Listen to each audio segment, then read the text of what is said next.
Hey everyone, what's up? Gleekon here again.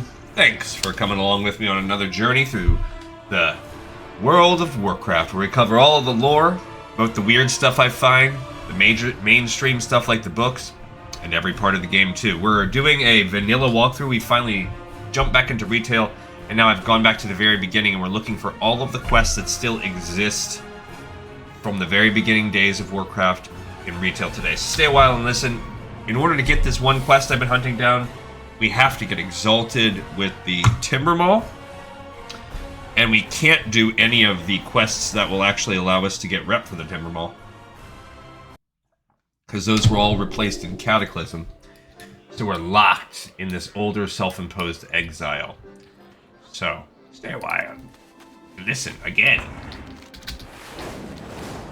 We have 3,600... wait, no. 3,480 rep. And we're gonna try to get half of that, so that means we have roughly 17.5k rep to do. So if I could pull off 18, not 18, 8 and change, even if I can get about 8, which for us, that's going to be 3 to 4 sessions of killing, because again, we can only get 20 XP per. We have nothing left to turn in that will help us. The beads do not give us any points. Well, we can't turn in beads, because even turning in beads is against our religion. So these beads are just nothing. They're just...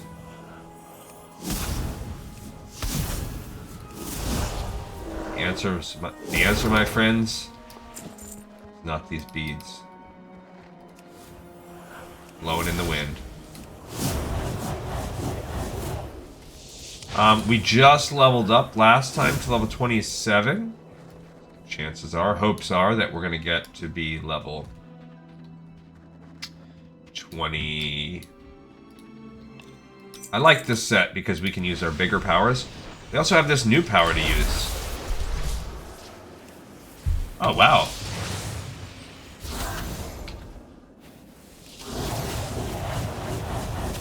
Yeah, I gotta be more focused on using this pulse whenever I can. Okay, so if we, like, pulse it, just try to go with that and see what happens there. See, it's supposed to, as it passes through these people, it's supposed to, I guess it did fill up my... Oh, this thing gives you your arcane charges. So what we need is some way of filling up our strength on our arcane charge more often.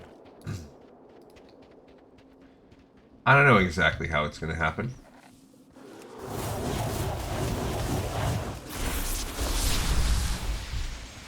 Yeah, I just wrecked that.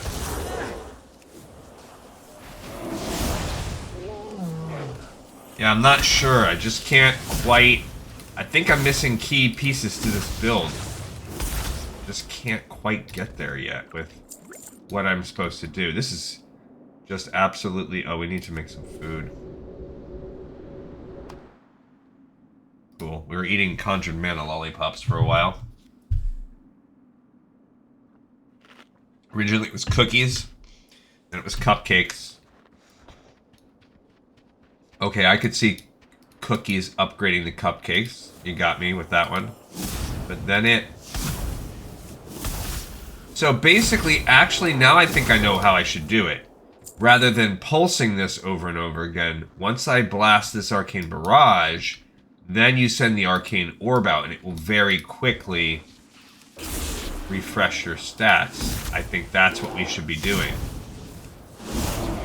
So it's a quicker way, rather than pulsing your way slowly back up to full. I think that's how we're supposed to be doing it. They all just come running, which is cool. Uh-huh. Then we go...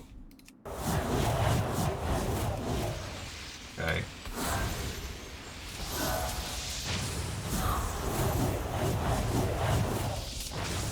I'm gonna figure it out, guys. At some point, I'm gonna figure out a decent rotation for this. It's gonna happen.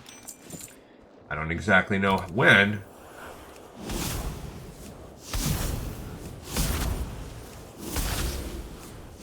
But it will happen. Alright, let's try this time. Where this time I start with the Arcane Barrage. Blast this guy out there. See, it's already full again. So that is what you should do. Because then you can get your speed and strength of casting up immediately by using this thing. It's like a immediate refill. So, okay. So that's what I should be using it for. Rather than pulsing these up to recharge these 4 shards, you immediately send this Arcane Orb out, and it's essentially going to instantly refill your stuff. Or maybe like every time... What is that? Thorium Boots? Okay. Going to you, old blacksmith.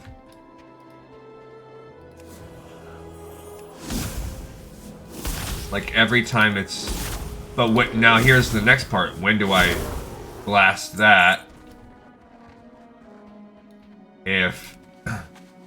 Like, do I wait for it to get to 20 every time? Not sure. Mathematically, what would be better? Wait for it to get to 20, because it's only like a 6-second cooldown on... my clear casting wore off, dang it. It's only like a 6-second cooldown before it maxes out. So basically, as long as that's up, should I just... Bummer. I messed that up. I did it backwards. You need it. And now they're not even together. Stupid of me. So I thought I'd be doing a good thing, but... I'll get there. I will one day be good at this class. I'm getting a heck of a lot of practice. This and Gleekon, man. I'm getting practice on those 2 characters a lot.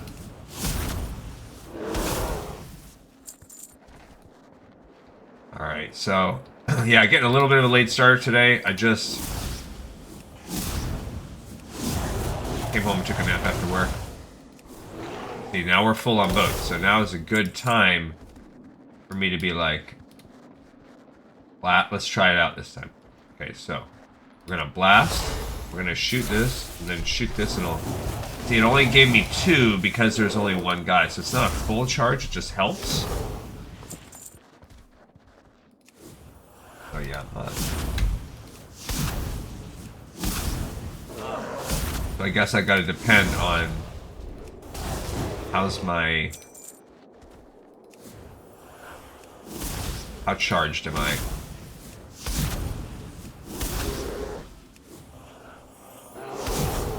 Alright, we have finished the first little bracket. That's the smallest one. I don't know, we're at 4140, so...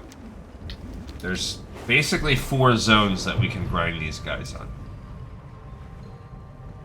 There's really more. There is a 5th zone in Felwood, because we usually go right here and do this zone right here. There's a 5th one if you go all the way down there. I just feel like... that's a pretty far travel. I don't like it.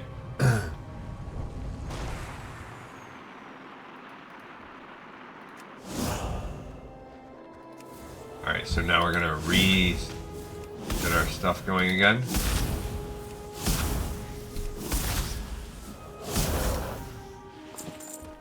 Here we go, guys. What's up?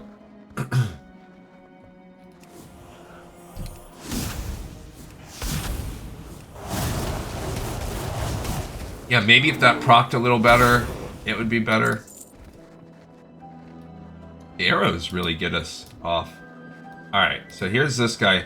Let's just try pulsing it out on him.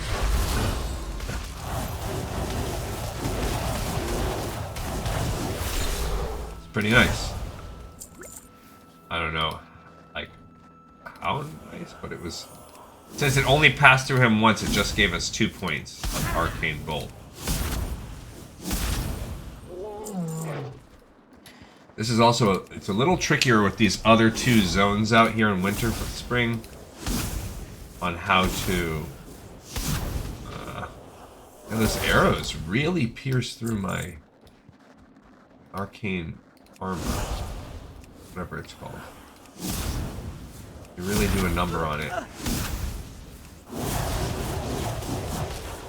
Okay. Woolies. Yeah. Oh, those are leather anyway. I'm glad that they gave us a belt, because last episode I screwed up. And didn't give myself a belt upgrade that I should have had. I disenchanted it. Okay.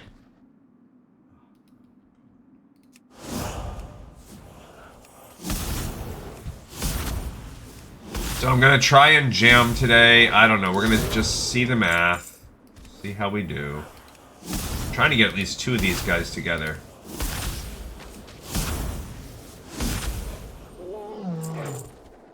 There you go. Let's work on these 2 guys over here.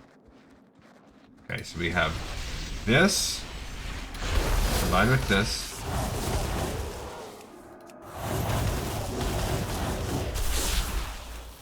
It's pretty good. Arcane Bracers of the Fire Flash. Those are better than the ones I have on. Okay. Slowly but surely. Getting some stuff.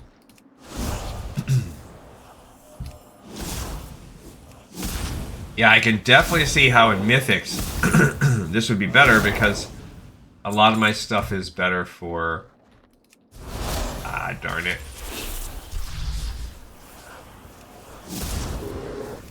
For group. The only thing that would be really cool is if I could get my arcane missiles to fire on multiple targets.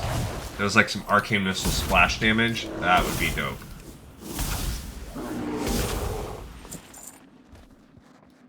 And I don't know if that's a thing.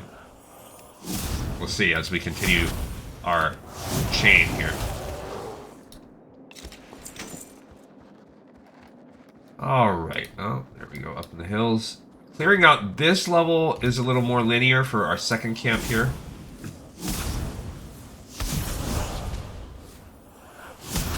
Not as bad. The third camp is the one where I often find myself like, how far did we clear it out?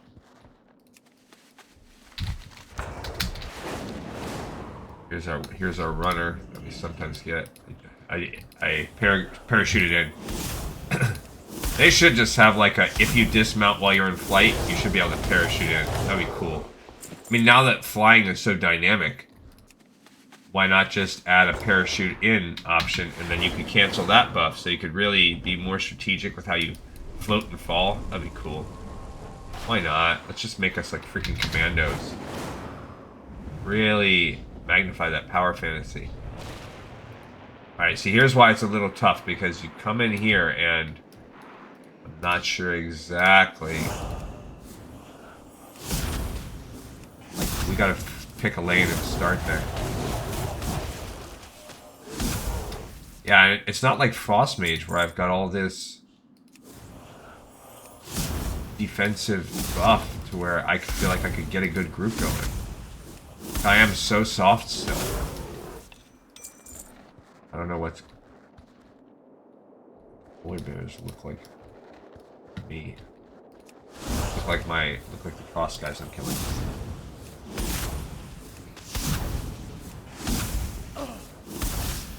Save that. Okay. Alright, there's a dude over here. Alright, so I'm trying to. You know, that's good when it lets me get back to back like that. I do like that whole stacking. See, it only it's 2.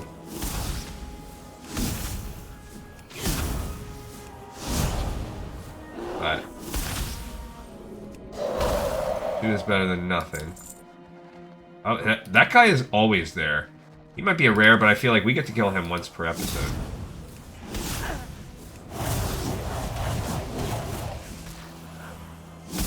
So let's go kill him again. See, there's all these... Oh, it's because I'm moving horizontally.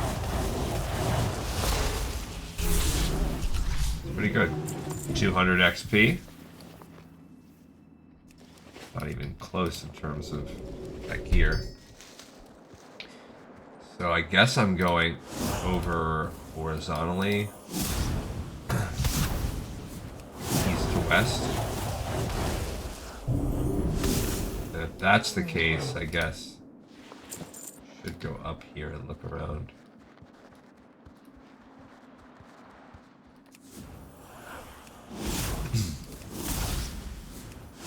I think that's kind of what happens to me. It's a little different in that it sort of kind of incentivizes us to go the way the mobs spawn. Spawn and pat.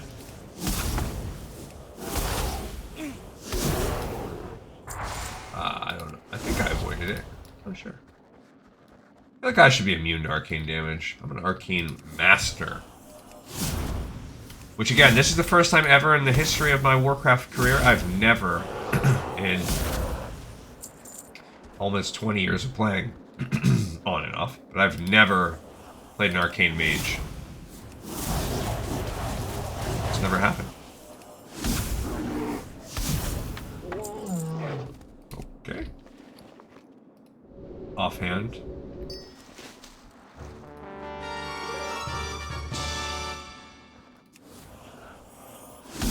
Alright, as I get nearer and nearer.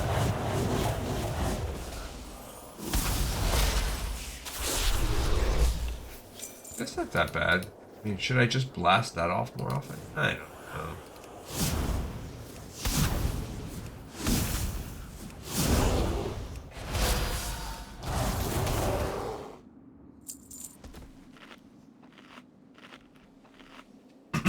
Alright, so now that I made it kind of up around here, I guess I'm gonna loop and work my way back.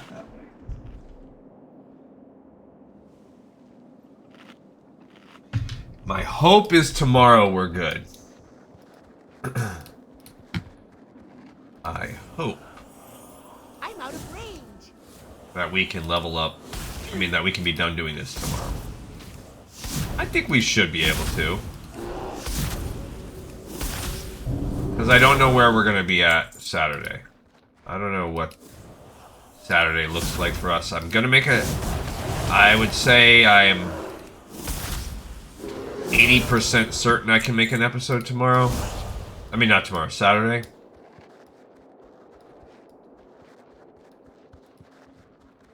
But I have a... I don't know, it depends what time I'm going to have to leave. But I suspect there's a decent chance I will not be able to squeeze in a 2-hour episode before I have to leave on my road trip for lunch.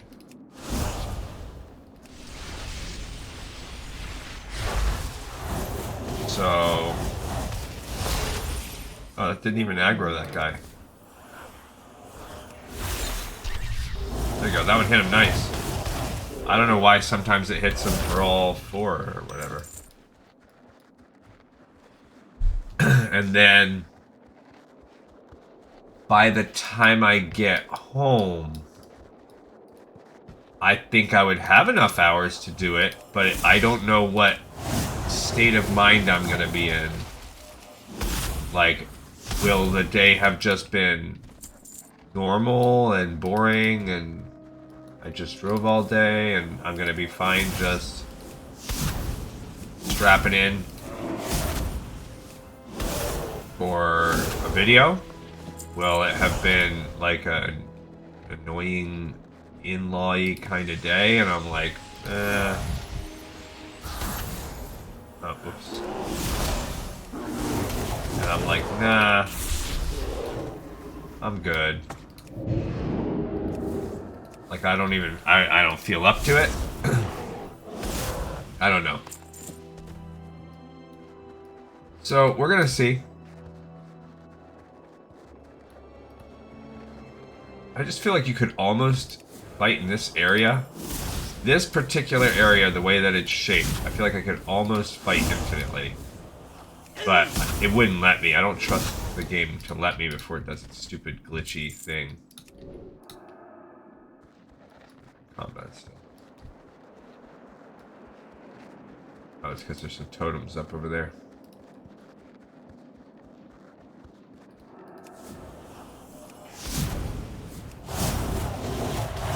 So yeah, so I anticipate being able to do an episode Saturday. Either way, we should hopefully be done with this by then. So I won't have anything, because I want to finish this tomorrow, so.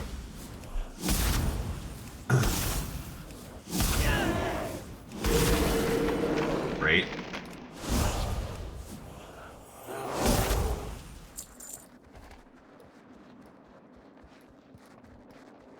Okay. Why don't you shoot me and make me make a Nomi baby cry? Do that to me. Alright, let's eat it. I think that's it. I think we're good. And I can now go to the last zone. That's the longest zone for sure. Let's see, that's a polar bear. Good. Alright.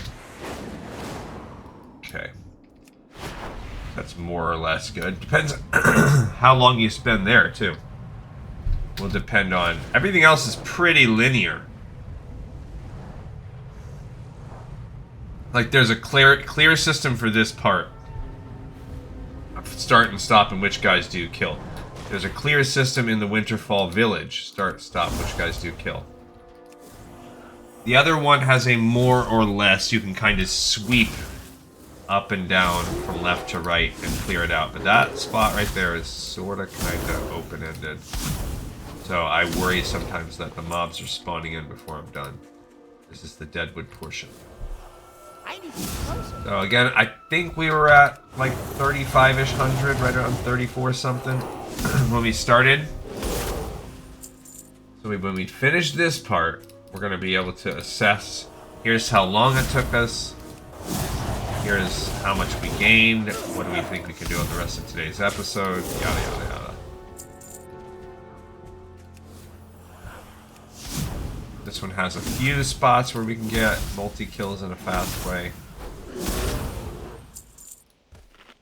Not like a ton.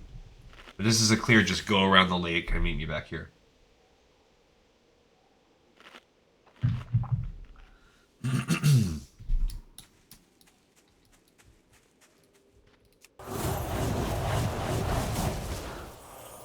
Yeah, so I'm ready. I'm ready, chat.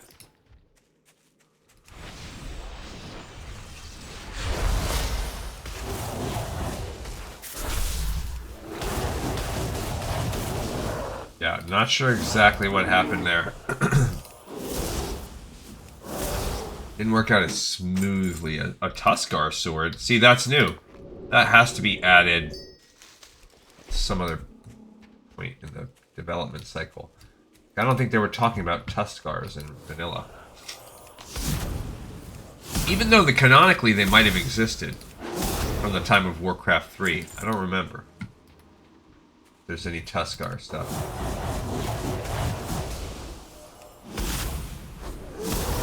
But yeah, today after this episode, that's it. I'm going to have to go get some steppings in, do a little walk to get my step count up.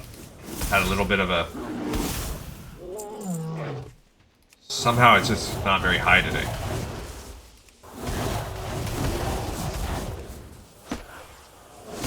Alright, let's see where we can go. Let's go with this.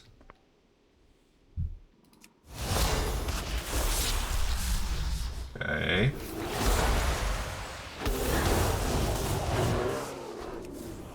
That was good, because when you hit 2 of them, it's like, alright, they're already opening up again. Like, it already opens it back up.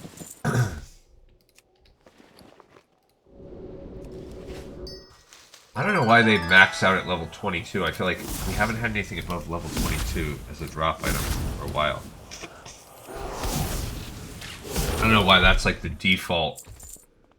Do they automatically just give you greens that are 5 levels below? Like, what's the formula?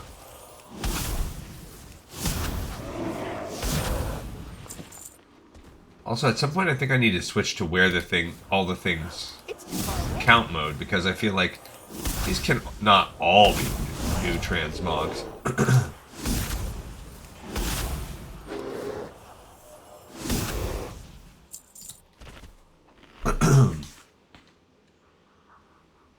Okie dokie.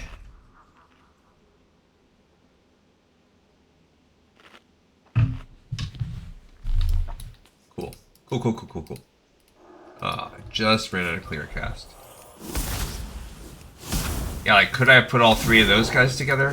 Maybe. I just feel like my guy is so squishy. I don't feel confident clustering for pulls like that yet.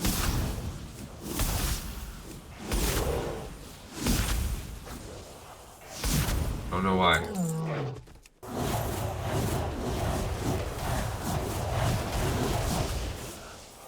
Okay. Now this dude, maybe.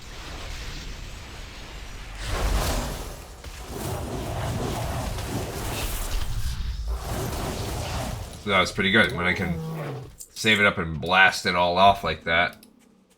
Cool. And then you get the arcane burst where your magic's a little higher, damage is a little higher.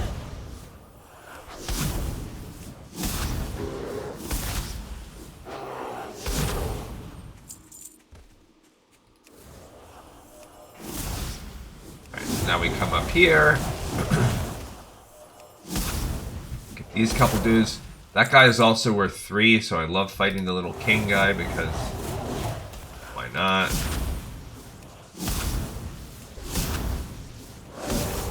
Also, by the time you kill those dudes, turn around, start walking over here, like, he'll respawn. This is a quest mob. And one thing they made was quest mobs respawn so fast now. Although maybe I'm clearing a little faster because I don't see him. There he is. So you could almost... Oh, we gotta put our Arcane Intellect back on too. You could almost farm him. If you stayed in this area, if you really wanted to be smart about your farming.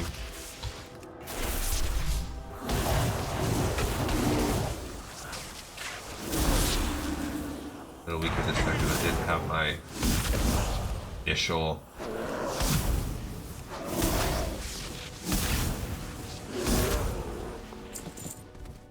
Okay. 3 crit, 4 verse. I don't remember what the stat priority is. Since I have a tie here. Mastery, verse, crit, haste is last. So mastery, verse, crit, haste is last. So this versatility one is better.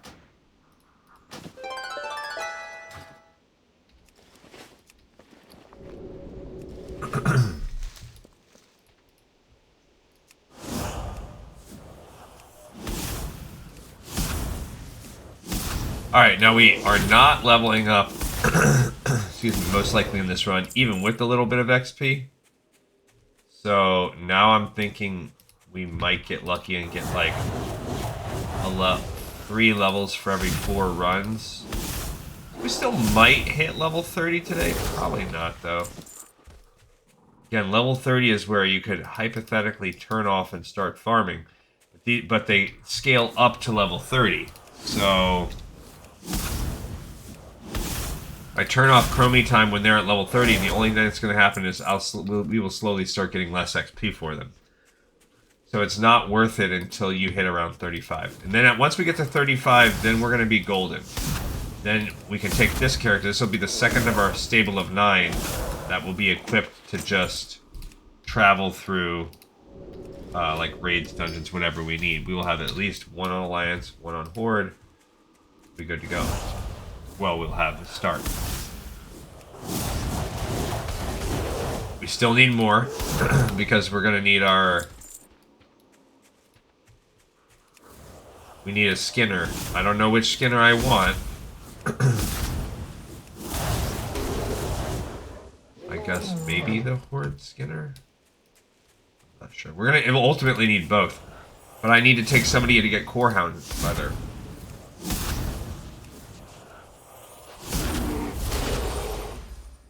So,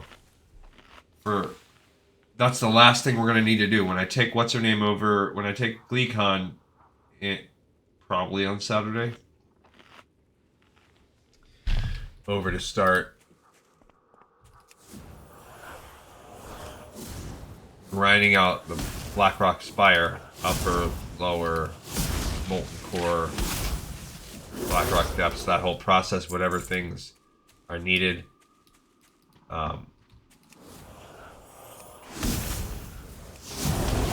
She will need one person that can skin. And ultimately we're going to need 2 for Blackwing Lair. So... Alright, let's get this. Why not?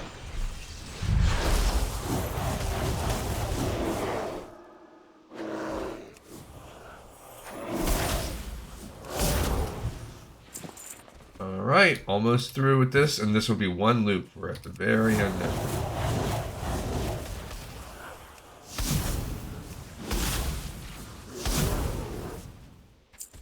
Did pretty good. I think this is our last guy right here. We did pretty good overall in terms of damage, everything. Leather. Alright, so we hit. First of all, we still need 8k XP. We got 75% of the way through a level. So that's about tracks with what I said. Reputation, we're at 5,000. So we were at about 3,400. So we gained about 2,400. So that seems to be about par for the course. 2,400. So if we're at 6, we need 15,000. So we need 6 more runs. Yeah. And time-wise, that took us 33 minutes. So we're right where we've been. Okay, so now we go, actually, and Hearthstone back to Everlook. So we can do definitely 2 more runs today. If I don't go over, I feel like it's not unfair to think like we could do 2 runs and part of a run and split it evenly, or I could just do 2 runs, be a little easier tonight, and then tomorrow know that we're gonna have to do 4 runs. Maybe it's better for me today since I got a later start. Interesting.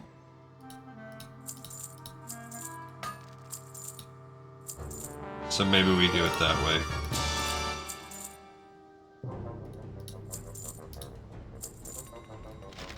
So we run 2 more runs today, knowing tomorrow we're going to need to do 4. Seems about to track. Alright. And yep. 5,800. Oof.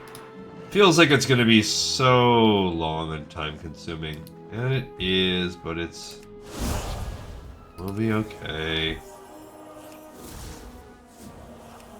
Look forward to what level ups, what skills we will gain in this wide world of Warcraft. I am scared that our next level is going to be lame. Some passive arcane defense boost yet again. I'm telling you, the mage skill tree is boring. Your spec is cool, it's powerful, but the actual mage side of it is like Really? Another 4% increase to life for defensive move? No, I mean, they need all the defensive help they can get, but jeez.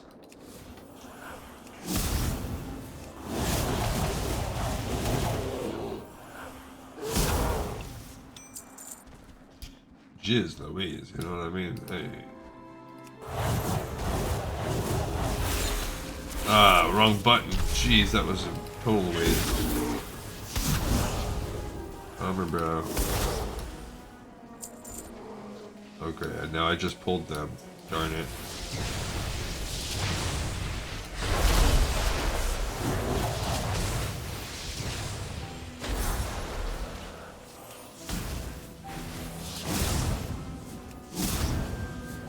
Ooh, that was a race between me and them getting off that heel. That's 4. I don't know which card. We did get another card the other day. I don't remember which one it was.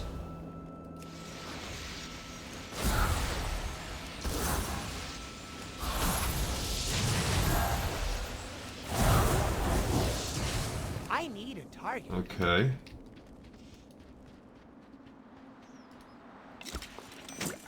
Look at that in just a second.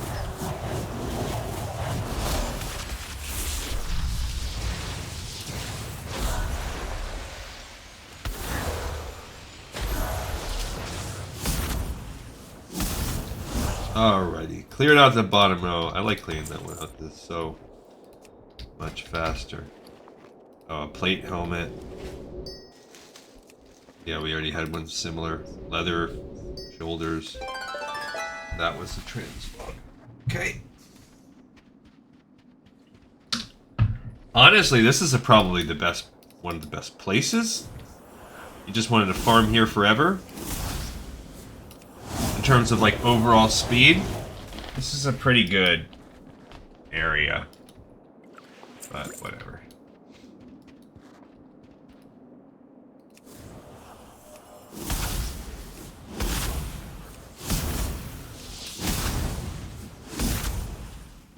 Yeah, I don't know about those card items, and as long as they're not tied to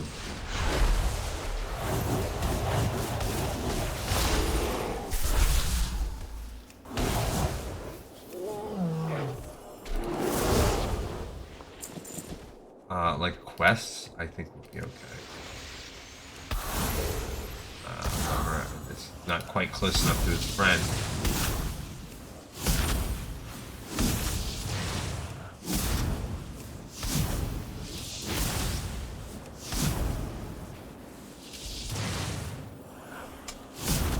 Ran out of magic. It's rare that you run out of magic as a caster, or at least it was before. I don't really know. I'm not familiar with Arcane Mage's mechanics, but dude runs out of magic all the time. It's really it's a thing, which I kind of like the need to like manage magic as a resource, because I feel like certain classes it's just irrelevant. Like, what does it even do? You know?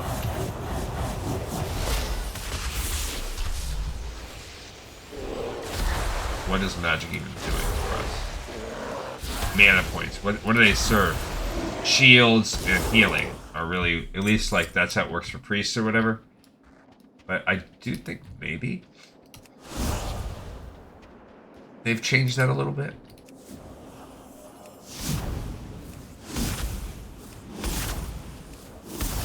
As we cruise our way through. I mean, we've got ourselves in a little system though.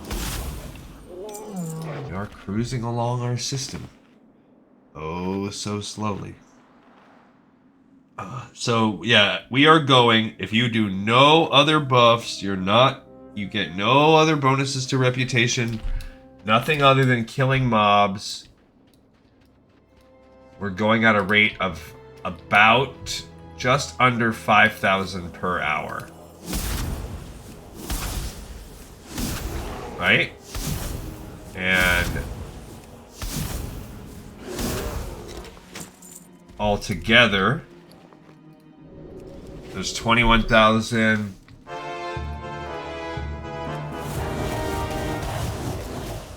plus 12, so 33,000. plus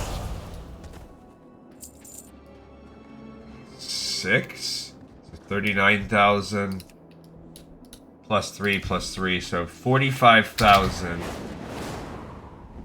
And I said, what are we doing? 5,000 an hour about? So about 9 hours to grind to Exalted. You used none of the quests. Now we also took off some of that. We probably were able to take off somewhere around 5,000 to questing. Because there are these few quests, so I would expect if you are a tailor... Well, the tailoring thing is kind of a wash. Well, there's 2 quests, actually. No, because Rune Cloth is not a tailoring quest. I would expect...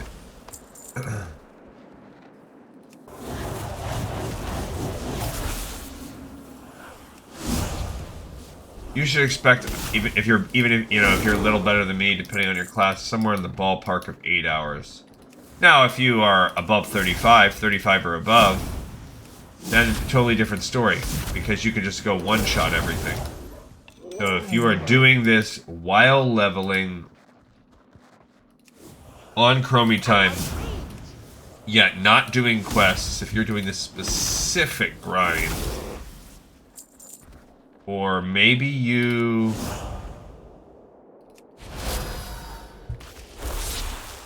Maybe you did this after for... Maybe you started you did all the quests, but then you went and killed a bunch of furbolgs somewhere. And you've accidentally got yourself back down to hated. Or maybe you killed a bunch of them not knowing and had yourself hated before you started doing the quest in the first place. So it's all, you balance yourself out. But from scratch, raw, you can expect 8 to 10 hours of questing necessary. Alright. We're close. We need about 1,000 XP to level up. We are more than a quarter of the way through. Actually, I can tell us 31%. The goal is to be at least 50%, right around 50%. Can be a little bit under 50%. Because we'll do a little bit more tomorrow.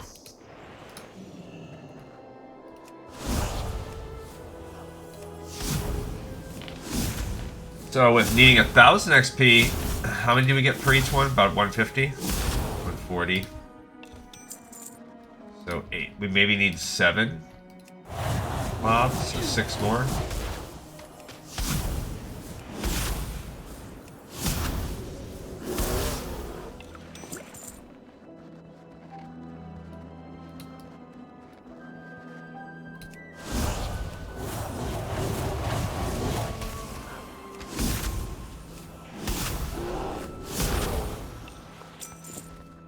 Okay.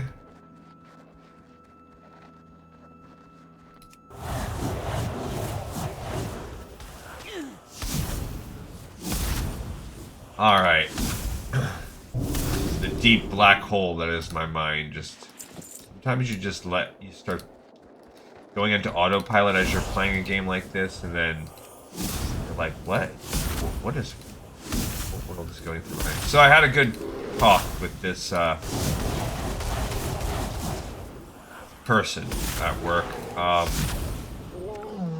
There's a guy that I have kind of taken under my wing. And he's been coming to my office to have his lunches for the past 6 months or so. He's an extraordinarily unique dude. So he moved here, he's an immigrant. He moved here from Belarus. And he's kind of dodgy about what the situation is. Sounds like there's some family members that... Sounds like a while ago. I'm not all up on Belarusian, like, politics and whatever, but... Sounds like there was a sort of a, There we go, we leveled up.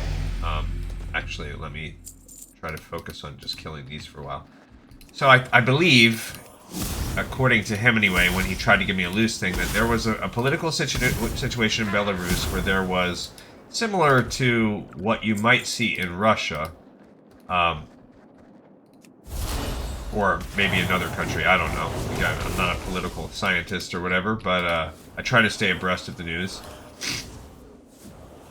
But there was essentially elections held. There was a president in Belarus that was an unpopular president where a large proportion of the population was against him and did not want to vote for him. Yet when elections were held, he received a majority of the vote. So as you could expect, a lot of people were pissed. There was tons of protests. But because this is not a fully, yes, it's a democracy, but my understanding it's more of a strict democracy in the sense that you have Russia as a capitalist democracy or whatever. So you have the government really cracking down on anybody that's tied to the protests. Anybody that almost like McCarthyism, anybody that gets fingered as being, friendly to these protests.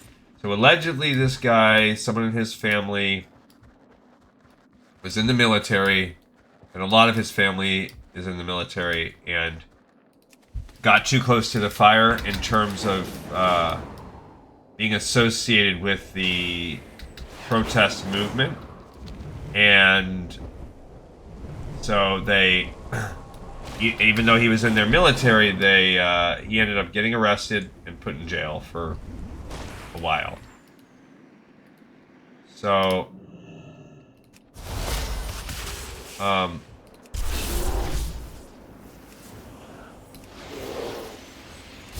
after they were released, it sort of was indicated that this guy at work, his family was now going to be kind of persona non grata, and rather than face an uphill battle in terms of employment, potential danger at the hands of, more nationalist elements of the country and or the government itself, and even though they claim that they weren't part of this, doesn't matter, you get tried and sent to jail.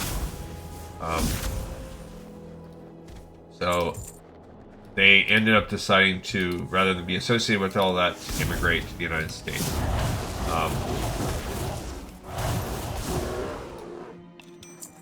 I know they've faced some issues. Immigration is a tough thing right now because he hasn't been here. He's only been here for 6 months or so. So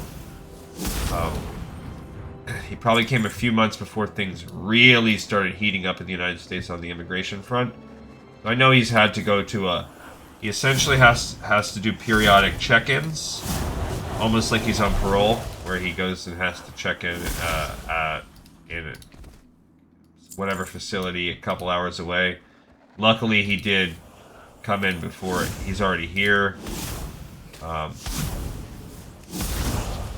So I don't know, but so far so good. He's still there, and I think he's moving. He told me he has to move. Maybe he's moving closer to that city. I don't know, but he'll be moving in a few months. This guy will exit my life.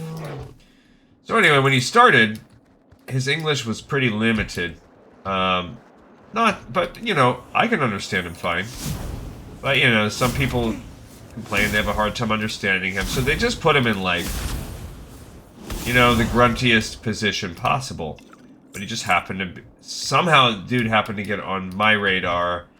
I looked at something he did or something like that, and I was like, because I'm constantly going over the data and the numbers, and I was like, holy cow, this is a really, really good. And then, and he was already on my radar when we integrated him into the system or whatever. So I already kind of knew him. Once I started seeing what he could produce, I was like, oh, this guy is special. Not a normal. Not normal. Like in a very smart. And then the more that I talk with him, the more that I work with him, I start to realize like, oh, I think this guy is like, maybe this dude's a genius. So I keep putting more and more on his plate and giving him more and more complicated tasks I would only give the highest level, and he is outperforming everybody. So, to my own pat on the back self, I have identified this talent, and I have been rewarded with someone that is performing far and away better than just about anybody else there. And that's my diamond in the rough that I found, that because of his immigrant status and his language barrier, maybe nobody would have identified this dude. And however, all that being said, he's also definitely not like neurotypical. To go along with this super genius level of him, like he's so good at, you show him how to do a task one time and he will either learn it immediately or immediately like doggedly teach himself, practice over and over again like a machine. Like, for fun, that's what he'll do. He'll go home and practice and practice and practice. And, you know, he speaks Russian, he speaks Belarusian, his English is pretty good. He speaks English, definitely. And because there's a lot of people that speak Spanish at my job too, like, and he hears me speaking Spanish to a lot of them. Dude has started picking up Spanish, and he's working on Spanish. He's just, I wouldn't say that he's my friend, because there's like a subordinate power dynamic there, you know, and this guy will leave, and it's just not like that. Like, I'm not texting him, I don't have his phone number or anything like that, but just about every day comes and has lunch in my office. So there's that element of it.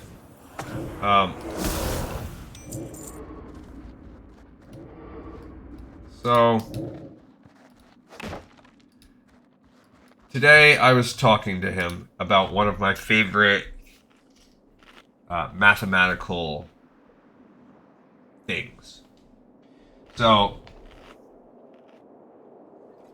bear with me, and I will give a slightly math-based talk as we're just here, you know, as I'm shooting the breeze anyway. It's not gonna be about Warcraft. But let's just dip into some of the things that old GleeCon thinks is cool. Alright, and correct me if I'm wrong if you have heard other facts about this, but this is something I'm pretty confident about.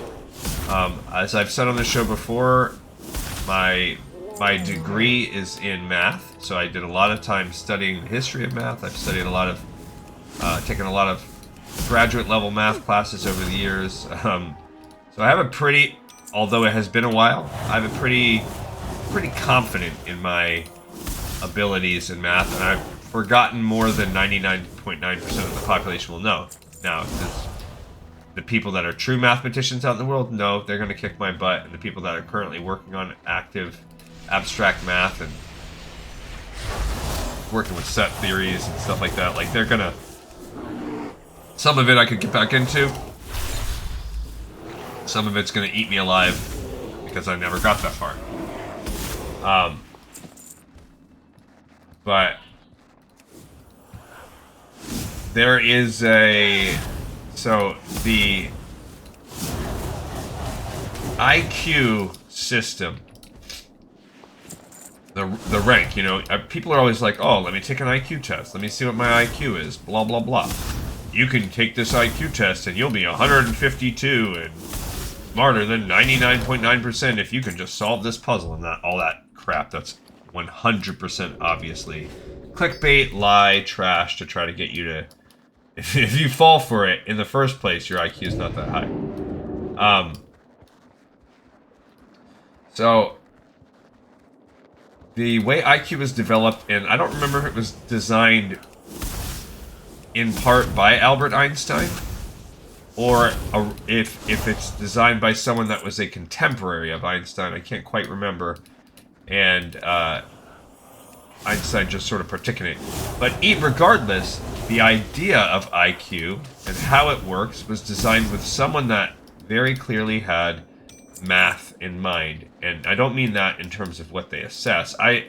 IQ stands for intelligence quotient. All that IQ is, it's a way of measuring how do you perform on intellectual tasks as targeted for your specific age in years, divided by your actual age in years, right? So you should perform certain tasks at a certain level versus how old you are. Which is why IQ tests are most often and most effectively given to children. It's also why these phone games are stupid, because the more old you get, the more life experiences, the more that knowledge starts to overlap with intelligence, because they're highly distinct things. You know, just think about like an aborigine. Just think about like someone that lives in one of these tribes in South America that have had little to no human contact ever.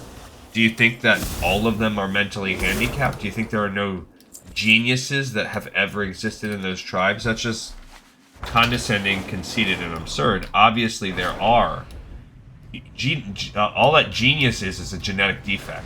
You know, it's a mental, to use a not woke term, it is a mental retardation, and I mean that in the sense of it's a mutation of the gene. It is not typical neurological development. So to think that that genetic mutation does not occur in other cultures, places, countries, epochs is just stupid. Shows a lack of understanding of what IQ is. So, you're also kind of cooked if you try to. You could take IQ tests now. Mensa gives IQ tests famously. For S's and G's, I've just looked into what their IQ tests are, and you can tell that they still require a certain level of experiential background. Like, you can't take an adult level Mensa IQ test without fundamental English comprehension, reading comprehension, basic knowledge of math. So it's very hard to parse apart. What if I lived in a country that did not value instruction of math that was even much equal to or higher than algebra? What if I never was exposed to that?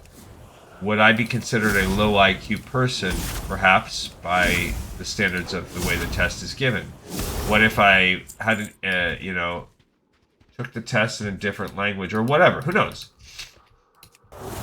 Obviously, take the test in another language. That's going to impact your score, which is why when I was talking today to this guy at work about IQs, I had, he was like, well, I've never taken an IQ test before. Because he was like, what he was asking me, like, what does it qualify to be a genius? Like, how does that work? And I tell him how it's tied to, that gets me down my tangent and rant about how the genius is actually defined. There's a parameter for what makes a genius. We might call someone a genius, right? We might say that there are musical geniuses and artistic geniuses and geniuses in the kitchen. And I'm inclined to believe, but when you use the actual word genius, you're referring to IQ, and there is a non-negotiable threshold set. Okay? Depends on which body you are using to determine your IQ, but there are parameters agreed upon by the greater APA community, which psychologists are the people that should administer traditional IQ tests.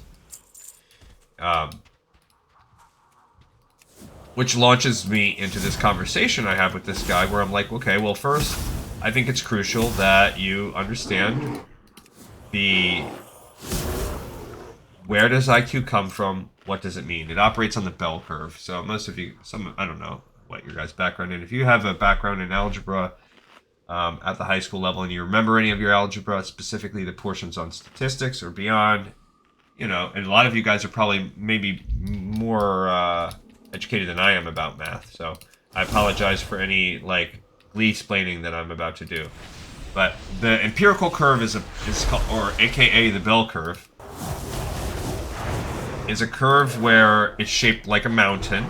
And you see it a lot of times on memes. You'll see, like, there's a very common meme where it has, like, a mongoloid-looking dude on one side, and on the other side, a, like, monk guy in, like, brown clothes or whatever. And in the middle will be like some screaming dude with glasses, like acting like he's just totally raging out over, and it'll be like some fact, and it'll be like on the left side, you know, 1 + 1 = 2. On the right side, 1 + 1 = 2, or something like that. And then in the middle, like the vast majority of people will be like, whatever. 1 + 1 can be equal to, or maybe it's not, and whatever, like something stupid like that. Like, I'm just totally making something up, but the point being is, the point of the meme is usually illustrating how the very, very low in the world, the mongoloids are often sometimes just take at face value a solution or a, like, truism that a lot of society has moved on and has overthought their way out of, but, like, those truly in the know that study or whatever have rediscovered the basic things. That's the gist of this meme, and it applies to a bunch of different things. It might be to a Slay the Spire card, or it might be to a basic math problem, whatever. You see this meme all the time. You probably know what I'm talking about. So that curve is known as the bell curve, and what that curve represents is the probability, the proportionality of a population that falls within a certain range of the mean or average. So when I say that intelligence was designed by people with mathematic minds, is they were trying to design a system that just, without alteration, just fits so smoothly and neatly into the idea of a bell curve. So,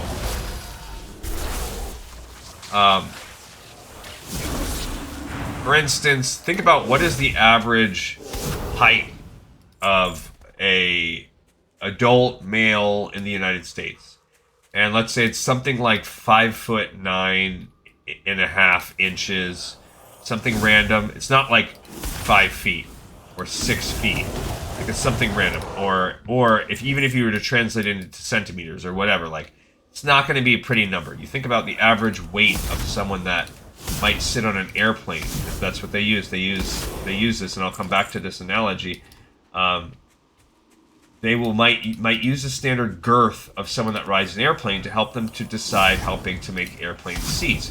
But it's not going to be a perfectly even 170 pounds or whatever it might be, you know, 150, 160, whatever poundage they decide on it. It's not going to be that. It's going to be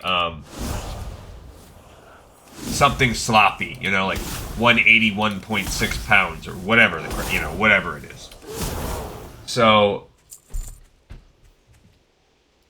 mathematicians have designed IQ, or the people that designed IQ with math in mind, designed it so that the average IQ, when you do that equation of how you perform on an IQ test divided by your actual age, will equal out to 100. And they can calibrate and jigger those tests as the years go on. So you should not see, this is another thing that people maybe have a misconception of, you should not look back at 1950 and see a drastically different IQ than right now in 2025. Because while information may change, for two reasons. One, while information may change, like I said, that's not your intelligence. Intelligence is really, now there are absolutely flaws in the IQ system, and we can't get into, well, we could, we're not going to, There are absolutely debates. There are different kinds of IQ tests. There's different valuations of different skill sets. Like I said, there's inherent biases in a lot of the tests. There's different ways to be considered a genius or not. The standard IQ test that is developed is absolutely geared towards logical and spatial reasoning, as well as linguistic reasoning, more than anything else, and it heavily favors your ability to recall. Whether that's short-term, mid-term, long-term, your ability to recall information. Such that your ability to recall information more than anything else, to recall quickly, accurately, and to deploy it with effectiveness is more than anything else the signifier of high IQ. When people say, what does it mean to be smart? That's what it means. It means that you can recall information accurately in the appropriate setting and then apply that information. That's all it is. How good are you at bringing up your memories? All right. So the second element of the chart, so that brings us to the top of the mountain of that curve. That number 100. So that, it's perfectly designed. If that splits the mountain in half, everything else under the curve is supposed to be the population of society, right? The population of the world. Everybody fits into the mountain. Everyone. And that mountain is higher in the middle because that middle is 100. And the closer you are on the mountain to the middle is the closer you are to average. And just like you would suspect, most people in the world are going to be close to average IQ. That's what average means. Might you be 101 IQ? Yeah, sure. Might you be 99?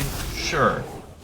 More importantly, there are set things in statistics that measure how far away something might vary from the mean. That is called a standard deviation. Standard deviation is a unit of measurement for variance.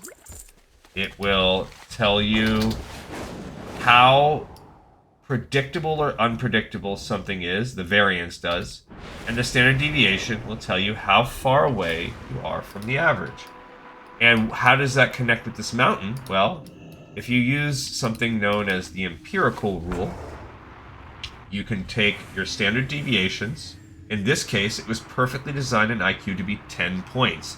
That does not happen organically. You're not going to find something that has an average of 100 and every rank of variation be exactly 10.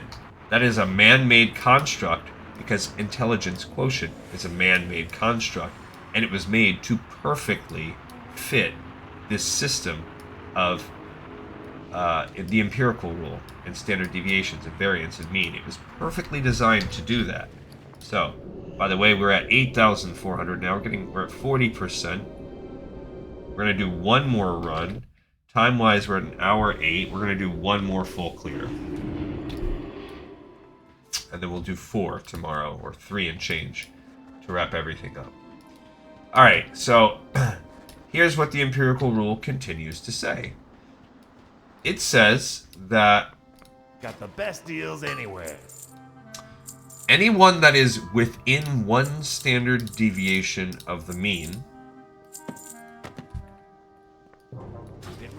is, so, meaning you are up to 10 points below or 10 points above the average IQ of 100. So your IQ is from anywhere from 90 to 110. That is going to be considered within one standard deviation of the mean, and it's average. You are basically average. Very few people on Earth are going to be precisely a 100 IQ. But, in fact, there's, with the law of large, there's something called the law of large numbers, which basically, okay, so not everything in life fits that perfect curve. Not everything is distributed like that. Not everything is fit to where exactly half of the things are below the average of a number and exactly half of the things are above. Take salaries and income in the United States. You look at the average salary, which is heavily skewed by billionaires, not median, I'm talking about averages, and the average salary is pulled up to whatever, I don't know what it is, I don't know those numbers off the top of my head. Let's say that because of billionaires, the average salary is something like $70,000 a year. I don't know. Let's just say that. Well, 50% of people are not above $70,000 a year. It's not the case. And that's because salaries are not normally distributed. But they're close to normally distributed because there are a lot of people. It's just that the top is so heavy. Salaries are such a skewed thing. But that's what makes them a sort of a kind of a perfect example, you know?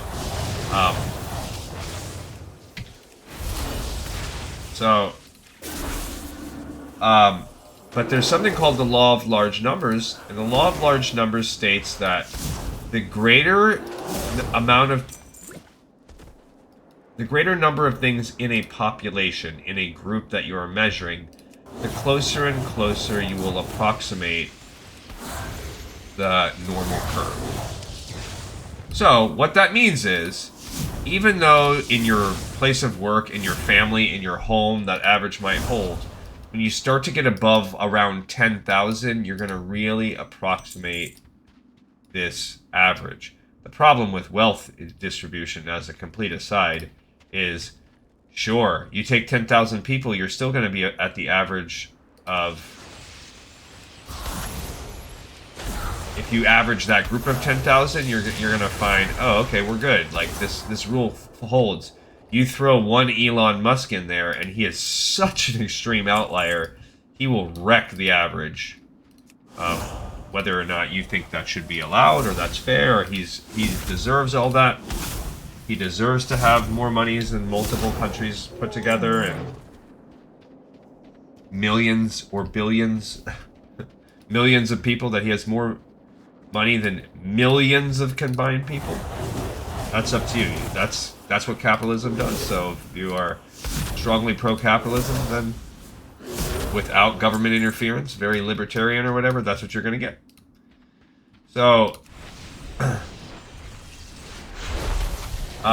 that's not the point of this. Sorry for adding that commentary in there. That's not my place. So my point again of that is, this IQ works pretty well because it doesn't matter. Like, this is, again, not something that's arbitrary. It should be independent. Your intelligence should be more or less independent of everything else. Now, again, is it? No, absolutely not. Because, like I said, the test is biased. There are things that might impact something. Maybe you're from a place in a rural community that's next to a power plant where the community is unaware that there has been radiation or pollution leaking into the ground and the water supply of the community for decades, and it has essentially poisoned the brains of that community. Stuff like that occurs. So, it's not a perfect system. But I digress way too long on that. The point of this whole thing is that approximately 2/3 of society is going to fall within one standard deviation. So if you're walking down the street, more or less, if you see 3 people randomly selected from a crowd, you walk into a mall, you walk into a business, you walk into a school. If the people are there, if there's a large enough people, now you're picking a very small sample size, but from a purely expected value perspective, you could pick 3 people out, and chances are that 2 of those 3 people are going to be of average intelligence. Again, all things being equal, obviously if you go into MIT versus, I don't know, a prison, the IQ variance is maybe going to be different, you know? So again, we're assuming that this is a perfectly neutral environment without other background things. We're pretending. So all things being equal, you have a magical sack that contains all of the people in the world. Statistically, if you drew 3 times from that stack, you would probably get about 2 people that are in this range of 90 to 100 experience of IQ. That's cool. That's fine. That's the world. That's normal. There's nothing wrong with it. There's no stigma. Nobody wants to be dumb. But the fact of the matter is, most people fall in that range, and that's the way the world works. As a matter of fact, that's the way the world works best. That's the way the world was designed to work. That for the fact that 2 out of every 3 people are on that level. Now let's extend that and look at, well, what if we're a little bit past that? What if we're 1 more standard deviation from the mean? What if we are 2 standard deviations from the mean? One way or another. What if we have an IQ of 80? 82? Or up to a 120? What if we have a 118 IQ? Okay. That would mean you are, you know, kind of smart. Or kind of slow. You know, not to be mean. But things in terms of learning, in terms of logic, spatial reasoning, in terms of linguistic comprehension, in terms of memory recall, are going to be a little harder for you. Or maybe they're a little easier for you. Maybe you had to study a little less hard to pull off those B's in school. Or maybe you felt you always had to study a lot more than your peers to pull off those B's and C's. That's what you're going to get. Does that mean anything is odd about you, wrong with you, different about you, in either direction, special about you? No, I'm sorry. Mathematically, no. You are still part of the big mountain in the middle. In fact, 95% of the people on Earth fall within that. So I'm sorry if you think you're a special little snowflake, but out of every 20 people subscribed to my channel, out of every 20 people you find in a mall, in a prison, in a college, in a company, 19 out of 20 are going to fall in this range. So you might have that person at work that is a little smart, you know, they're quick on the uptake, or sometimes I gotta tell Joe to do that twice. But can Joe still get the job done? Yeah, sure. Sometimes I gotta tell him twice, but Joe's a good dude. Or, what's his name can get that job done a little bit. He's pretty good, he's pretty quick, but, you know, whatever. He might still be a little lazy. Maybe he's a little bit of a douche. Maybe she is flighty. There's still so much other variables that it's okay. Nothing is really going to change in your life. And you could argue that the things that will happen to us based on our IQ profile are going to balance that out because it's so common. Things might be a little easier for Mr. IQ 120. But maybe he did grow up a little lazier and douchier because of it. Things might be a little hard for Mr. IQ 80, but maybe he has learned to be more resilient in the face of adversity, and as a result, has become a much harder worker. And as I am frequently known, one of my truisms in my workplace is, I will take a hard worker over a smart employee 10 times out of 10. And that's not like a Trumpism where I love the uneducated. I don't mean it in that sense. I mean that if I had to choose between the two, give me someone that will work hard. Because you can be smart as all get up, but if you're lazy and you don't produce, what does that help me? Okay. Let's take it. What if there's... that still leaves 5% of the population. So out of every 20, 1 out of 5 are walking around that don't fit that. I mean, 1 out of 20. So now we enter the third standard deviation. The third standard deviation is, again, another 10 points, perfectly designed. So now we're down to about anywhere in the range of 70 IQ to a 130 IQ. Alright, you're getting further and further away from the mean. You're getting statistically significantly further away from the mean. And there is a statistically significant portion of the population that falls into this bucket. What the heck does that mean? That means I cannot, in good conscience, I cannot as a business person, I cannot with any sort of goal toward efficacy or profit ignore 5% of my client. It's too much of a hit on the bottom line. You might think it doesn't sound that big, but in the grand scheme of things, if you open up your yourself to litigation on an airline for 5% of the people in your in your airline seats, you're gonna have a bad time.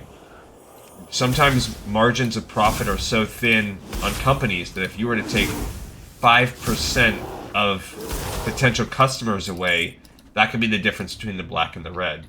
So it is by and large accepted in engineering, in business, certainly in mathematics, that third deviation is statistically significant enough that we have to design the world around it. We have to. We do. Oh, I don't think I ever did my talent. Sure didn't. I think we're getting this inspired intellect. Let's see what that does. I mean, if you could not tell, this is where the inner nerd in me comes out. This is I am passionate about topics about statistics and stuff like that. Okay, so just when I have arcane intellect on, which is always, it's 2% more intellect. So now it should be giving me 5%, yeah, and it will thus give everybody 5%. So I have 2% more to my main damage dealing stat. Cool. So anyway, what does that mean? Alright, so we're starting to make this difference noticeable, but not extremely. You know, you're not going to walk down the street, but if I was to live with you, work with you, know you, be friends with you, be a family member with you, over time, I'm going to notice the difference. I will notice, like, those people with a 130 IQ, like, they're pretty smart. They can get it. Same thing, you're a 70 IQ, I'm going to notice, like, you take a lot of time to process. You have a hard time. We can discuss topics. I can teach you something. And then it seems like we never had the conversation and you're going to forget it the next day. Okay? Maybe you in school are getting some kind of an accommodation, you know? Maybe they label it something. They don't usually label it in school as low intelligence. They might call it something else, like a specific learning disability for reading or writing or math or whatever. At the end of the day, you really think about what this all signifies. It's all about logical spatial reasoning, linguistic comprehension, recall. So it means you're bad at those things compared to your age. And that's why it makes this all... You have to keep that in mind also. This doesn't mean that a 4-year-old with an IQ of a 130 is close to twice as smart as a 30-year-old with an IQ of 70.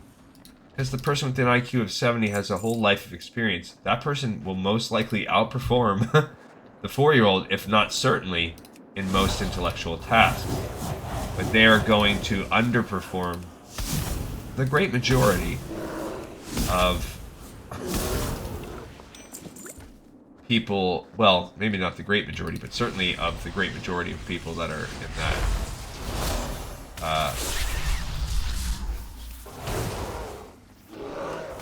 130 IQ. So again, though, this is like I was said, this is statistically significant. So regardless of what this all means, and while you will start to notice a difference, it is not considered abnormal. 99.7% of the population will now fall within this set of the mountain, of the hill, of the bell curve. 99.7% of people are within 3 standard deviations of the mean of any normally distributed set. So that 99.7% is by and large the acceptable margin of error for the way that the world is designed, for the way your cars are designed, the way that apps are designed, the way the ergonomic handle of your coffee mugs are designed, the way that textbooks are published, the way that airplanes design their seats and seatbelts are put in cars. All of this, the world is by and large designed. The amount of food that might be portioned in a meal or whatever. Now these things aren't all tied to intelligence, but the same system, more or less, holds. The world is designed for the majority, and the biggest corporations, the biggest companies, particularly in engineering, in education, they are beholden to this rules. Anything beyond that, that's acceptable. You can't just keep going forever. You can't look at what is the tallest and smallest human being that has ever lived on Earth and make all airline ticket seats perfectly accommodate both of those things, when realistically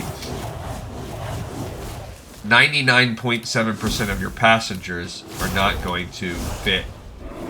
going to need a seat bigger or smaller than that. They're not going to need that accommodation. Do those people exist? And this is where I got to when I talked to my colleague here. Do people exist outside of that? Yeah. 3 out of every 1,000 people. And half of those fall on either side. So let's take this back to IQ. That means out of every 1,000 people, 1 to 2 people, 1.5 people. So let's multiply that by 10. So out of every 10,000 people,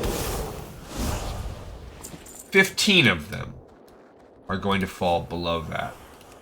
So if you take a big set of 10,000 people, you will find around 15 people that are below a 70 IQ.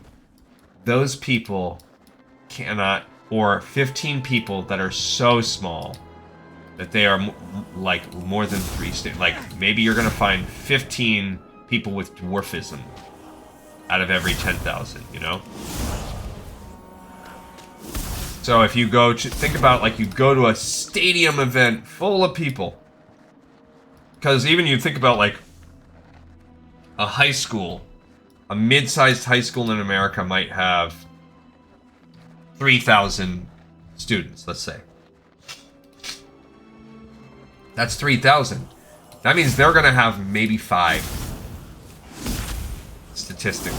Now, whether or not that's accurate, that's a whole other thing. Getting into the trend in American education to overdiagnose with disabilities and all this stuff, that's a whole other can of worms. And I bet you that number is higher, but statistically, that's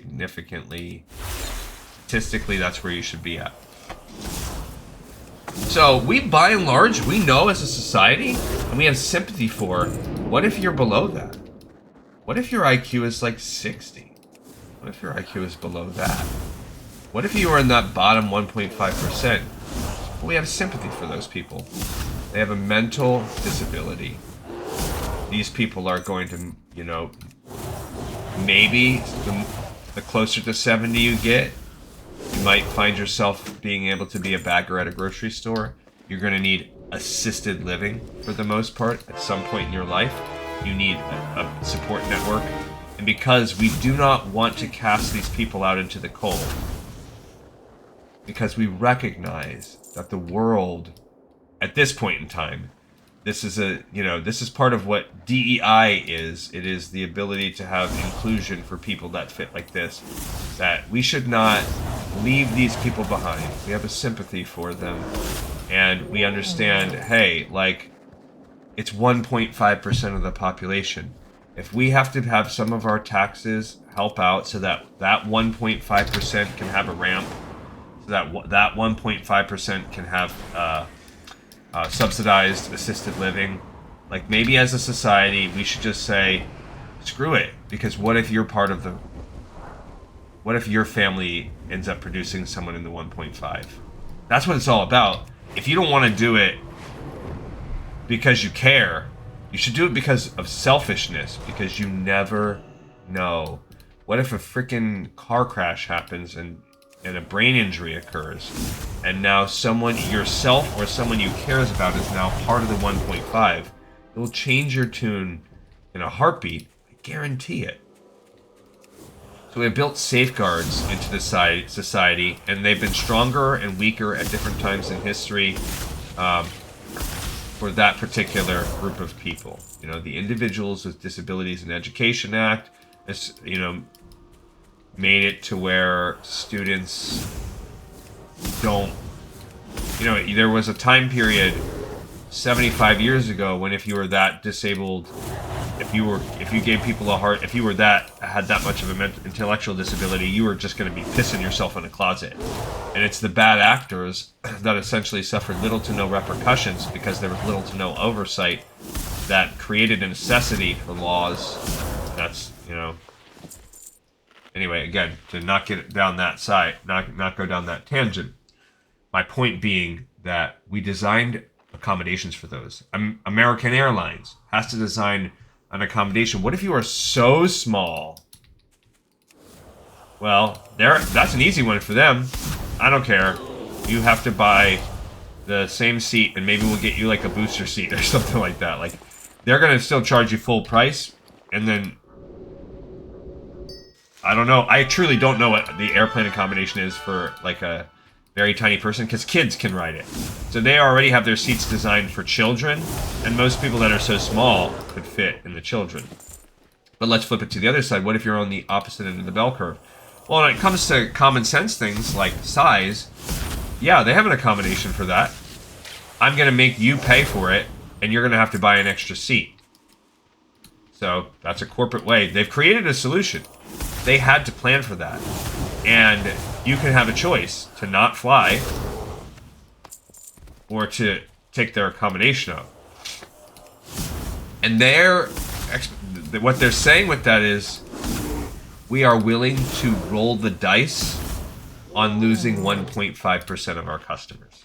That is an acceptable margin of error, because if we were instead to,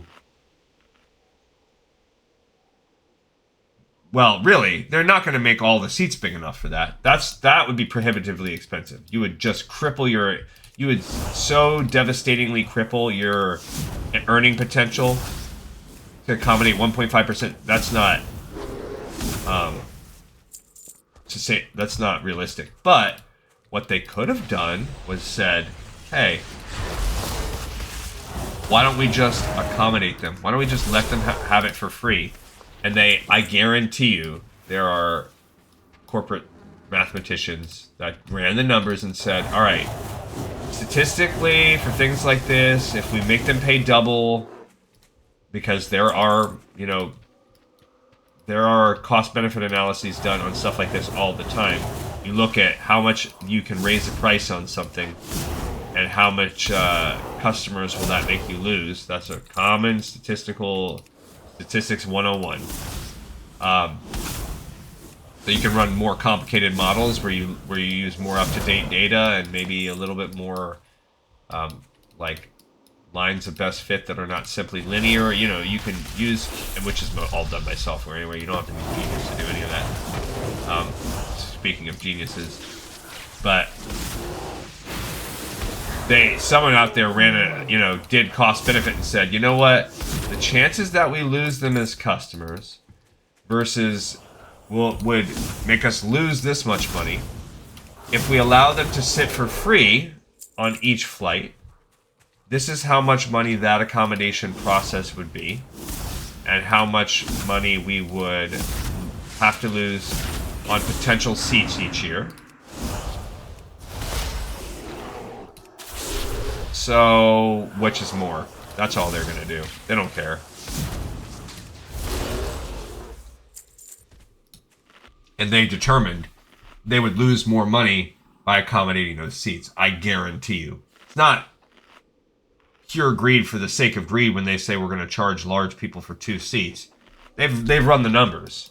And it is greed, because they could just take the hit and do the moral high ground, and they do not do that. They go for the numbers.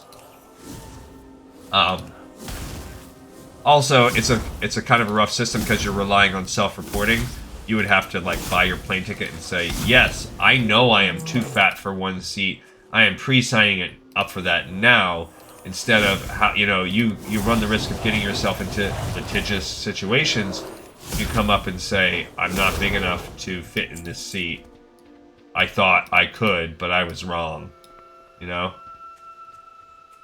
So, anyway, that's a whole side thing. But that does get us into my whole point with my friend as I get near the end of my lecture for today, old Professor Gleecon here.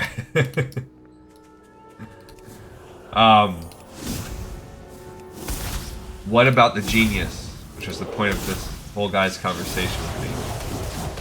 How do you know if you're a genius? You haven't taken an IQ test. What is a genius? Alright, well, depending on what state you're in, depending on what IQ test you're using, a genius is somewhere in the ballpark of that 130 cutoff. There are some IQ tests and some legislation in some areas that will make that cutoff a little lower if you have things that would now be considered like DEI no-nos, like you come from a group of like if you come from if you are African American, and African Americans are underrepresented in most statistical samplings in whatever state in the state giving this test, as being tagged as this genius level, and they might not call it genius, they could call it gifted, they could call it whatever, then you can say, well, all things being equal, if we accommodate for lower income, or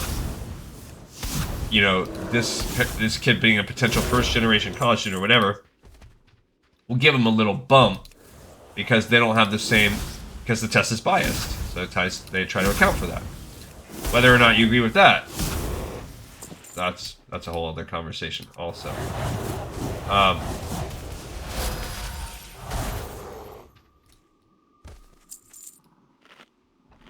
And so let's just say around 130, it might be 135, might be 125, whatever. So that's about that cutoff. But for all intents and purposes, we're gonna let's just treat this as 130 because it ties into our discussion of standard deviation. So we just went on this whole talk about how the world has to be accommodated for the 1.5%. And how, when it comes to intelligence, if you are in the bottom 1.5%, without a doubt, no one would disagree that there is services needed, there are services provided, there are people linking hands and joining arms because the world is not designed to make life easy on that bottom 1.5. It's just the nature of humanity. It's why we have racism. It's why we have tribalism. It's why since caveman times, it's ultimately people will beat up and shun and pick on and exclude the other. And if you're in the bottom 1.5 of anything, you fall into that category. And we as an evolved societal, it's like global society of humans, have realized that's messed up, and God forbid myself or someone in my family falls in that. But I will die on this hill. The people above are also part of a 1.5. The people above that curve are not neurologically typical. They live in a world that was not designed for them. If you are someone of a 130, 135 or greater IQ, you are a freak in the same way that the person that is more than 3 standard deviations of height is a freak. In the same way that the 7'5" center on the Chinese national basketball team, that woman who's 7'5", in the same way that she's a freak. Now, I want to take the stigma away from the word freak. Is being a freak a bad thing? No! It's absolutely not. My definition of a freak is you are living in a world that was not designed for you. Now, maybe you're a freak in a way that the world has decided to acknowledge and value, or at least accommodate, such as with intelligence and being a low, freakishly low IQ. And please don't be offended. Again, I'm trying to reclaim the word freak. Okay? You're freak, again, I'm defining freak as you are living in a world that is not designed for you. And IQ is one of the very few, if not the only. Well, I won't. Okay, let me rephrase this. IQ is one of the least served. High IQ is one of the least served freakishnesses on Earth. Why? Because they do good on tests. Because they're good at math. Because they can comprehend. But go talk to someone that is in that IQ. Go talk to someone that's in the 1.5 or above. They're freaks. And they are compensating in some way, shape, or form. Any of them that is not in a ditch, that is not suicidal, that is not depressed. Any of them that is productive. Anybody that manages to go on and do things like Albert Einstein, they need to be applauded because they found a way through their own intelligence to accommodate themselves. Imagine if we did everything else like that on Earth. Imagine if we took every super tall person and we said, you're so tall, I wish I was tall. Use your powers of great height to just figure out how to make life easier for you. And some of them, I mean, essentially, some do. Gotta play basketball, earn more money than you can afford to buy big beds or whatever, you know? But I will die on the hill that there is an unsung chunk of the world that the world is not designed for, that see the world, that's brains operate in a way. It's like imagine if you had a computer that was constantly overclocked from the cradle to the grave. That's going to be a powerful computer. But there's absolutely going to be wear and tear. And what does that look like for the human condition? So, if you're wondering about myself, yes, I'm a freak. When I was tested at a very young age for IQ, I was 163. So I'm just over 6 standard deviations from the norm. And that's why I'm the freak that you see today. I'm living in a world that was not designed for me. And I have to, as I describe it to my wife, I have to self-equip capacitors on my brain. It's also why I can do these weird things like make 2,000 episodes. This is the type of system and rut I will grind myself into because the motors are always running in the background. So, thank you for joining this freak on the journey through the world of Warcraft. We will get to Exalted tomorrow, whether you like it or not. This episode is in the pipe. 5x5.